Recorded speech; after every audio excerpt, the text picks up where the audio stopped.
Okay, I'm gonna in this pasture here, it's very uniform.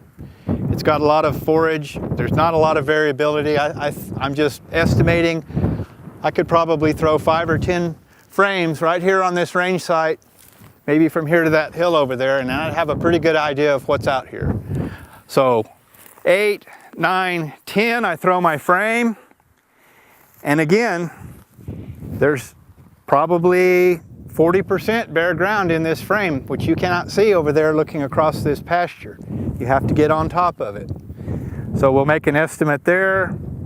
I'll say 700 pounds per acre. I'll write that down. I'll go 10 more steps.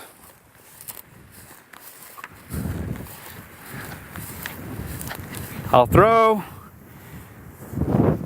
We now have probably 80% ground cover and easily twice as much forage.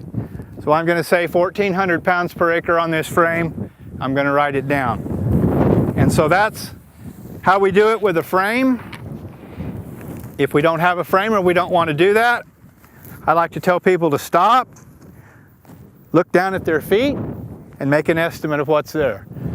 Do that 10 or 20 times out in the pasture and you'll probably know more than just driving by and looking out across the pasture from the pickup.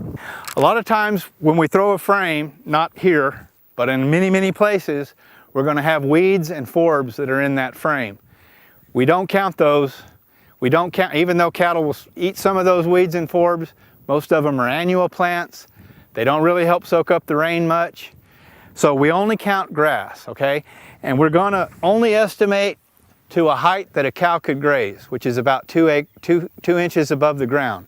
So if we've got dead grass or even live grass that's laid down on the ground, we're not going to clip it and we're not going to count it in our estimate.